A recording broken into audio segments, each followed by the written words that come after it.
명절 끝날 곧 큰날에 예수께서 서서 외쳐 이르시되 누구든지 목마르거든 내게로 와서 마시라. 나를 믿는 자는 성경의 이름과 같이 그 배에서 생수의 강이 흘러나오리라 하시니 이는 그를 믿는 자들이 받을 성령을 가리켜 말씀하신 것이라.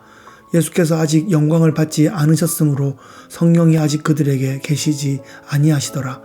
이 말씀을 들은 무리 중에서 어떤 사람은 이 사람이 참으로 그 선지자라 하며 어떤 사람은 그리스도라 하며 어떤 이들은 그리스도가 어찌 갈릴리에서 나오겠느냐. 성경에 이르기를 그리스도는 다윗의 씨로 또 다윗이 살던 마을 베들레헴에서 나오리라 하지 아니하였느냐 하며 예수로 말미암아 무리 중에서 쟁론이 되니 그 중에는 그를 잡고자 하는 자들도 있으나 손을 대는 자가 없었더라. 아랫사람들이 대제사장들과 바리새인들에게로 오니 그들이 묻되 어찌하여 잡아오지 아니하였느냐. 아랫사람들이 대답하되 그 사람이 말하는 것처럼 말한 사람은 이때까지 없었나이다 하니 바리새인들이 대답하되 너희도 미혹되었느냐. 당국자들이나 바리새인 중에 그를 믿는 자가 있느냐. 율법을 알지 못하는 이 무리는 저주를 받은 자로다. 그 중에 한 사람 곧 전에 예수께 왔던 니고데모가 그들에게 말하되 우리 율법은 사람의 말을 듣고 그 행한 것을 알기 전에 심판하느냐. 그들이 대답하여 이르되 너도 갈릴리에서 왔느냐. 찾아보라. 갈릴리에서는 선지자가 나지 못하느니라 하였더라. 때는 바야흐로 예수님께서 공생의 사역을 시작하신 지 1년 반이 넘어가는 시점입니다. 예수님은 지금 예루살렘에 큰 절기를 맞이하여 올라가 계십니다. 초막절 절기인데요. 오늘 그 초막절 절기의 맨 마지막 날, 명절 큰 날입니다.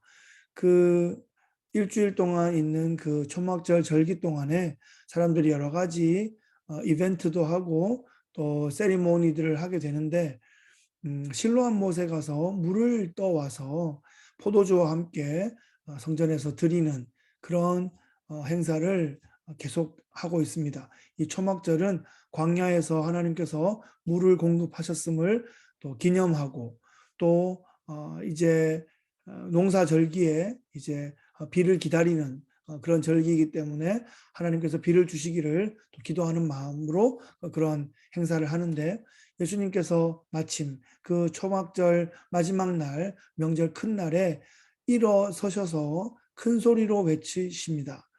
누구든지 목마르거든 내게로 와서 마셔라. 나를 믿는 자는 그 배에서 생수의 강이 흘러넘칠 것이다. 이렇게 말씀하십니다. 그것은 예수님께서 생수를 공급하시는 분이시라는 것이고 또 아직 임하지 않으셨지만 배에서 생수의 강이 흘러넘친다는 것은 믿는 자의 받을 성령을 가리키시는 것인데요. 예수님께서 성령을 주시는 분이심을 선포하는 것입니다. 그 말씀을 듣고 또 많은 사람들이 크게 은혜를 받고 또 감격하고 예수님을 그리스도로 믿는 사람들이 일어나기 시작했습니다. 그런데 또 어떤 사람들은 갈릴리 나사렛에서 무슨 선한 것이 날 수 있느냐. 메시아는 다윗의 동네 베들레헴에서 온다고 하지 않았냐라고 자신의 지식을 뽐내면서 예수님을 배척했습니다.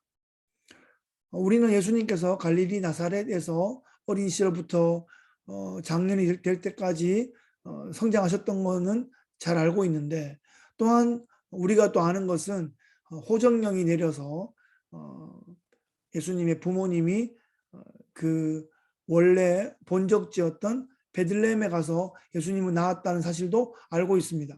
그것을 물어보면 될 텐데 예수님께 물어보지 않고 나사렛 출신이니까 나사렛에서 태어났겠거니 라고 상상하면서 그냥 사람을 몰아세우고 배척하고 자기 잘난 체하고 이런 것이 그때나 이제나 항상 있는 일인 것 같습니다. 그리고 나서 이제 또 바리새인들에게 사람들이 또 찾아가는데 바리새인들이 예수님을 잡아오라고 시켰던 것 같습니다.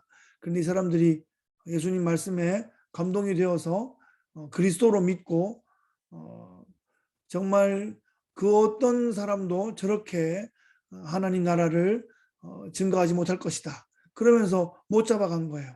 그랬더니 너희도 미혹되었느냐? 그러면서 율법을 알지 못하는 무지렁이들이어서 그렇게 미혹되는 거야. 바리새인 중에 누가 미혹됐어? 라고 말하며 거의 비난하고 거의 조롱하고 저주하는 이런 행태를 보입니다. 아는 듯하나 전혀 알지 못하는 그런 바리새인들의 어리석은 모습입니다. 율법을 알지만 그 율법이 가리키는 분이 바로 예수님이심을 전혀 알지 못하고 또 혹시 여러 가지 정보들이 충분하지 못해서 아직 다 알지 못한다면 겸손한 마음이 있어야 되는데 나는 다 알고 있고 다른 것들은 다 틀렸다 이렇게 말하는 그런 교만함과 오만함, 독선이 그들에게 있습니다. 그때 니고데모가 나아가서 우리 얼마 전에 만났던 니고데모이죠. 그 니고데모가 밤에 찾아와서 예수님을 만났었는데 1년여가 지난 이 시점에 예수님의 하시는 말씀, 그분의 하시는 그 일들, 그 사역의 열매들을 보고 판단해야 되지 않겠냐 이렇게 말씀을 나누면서 자신을 조금 더 오픈하고 있습니다. 조금 더 진리로 예수님께로 나아가고 있습니다. 나중에는 예수님의 그 십자가에서 죽으신 시체를 빌라도에게 요청해서 받으면서 자신은 완전히 그 믿음을 노출하고 오픈하게 되죠. 여러 부류의 사람들을 봅니다. 예수님의 그 말씀을 듣고 믿고 그렇게 제자가 되는 사람들이 있고 또 예수님을 배척하는 사람들이 있고 또 예수님을 더 잡아서 죽이려는 사람들도 생기는 이런 상황들입니다. 지금 교회가 세워지고 또 복음이 증거될 때 그 복음에 반응하는 사람이 있고 그 복음을 무시하는 사람이 있고 그것을 배격하는 사람들이 있을 것입니다. 네 가지 밭에 뿌려진 씨앗을 생각하면서 우리는 우리가 해야 할 것을 하고 또 우리가 뿌릴 씨앗을 뿌리고 또 우리를 통하여 그 거룩한 그 생수가 흘러넘치고 또 하나님 나라가 증거될 수 있기 위하여 우리가 힘차게 동역하며 쓰임받으면 좋겠습니다. 오늘 하루도 정말 우리 안에 넘치는 그 기쁨의 생수가 흘러넘치는 그런 삶 살아가시기를 예수 그리스도의 귀하신 이름으로 축복합니다.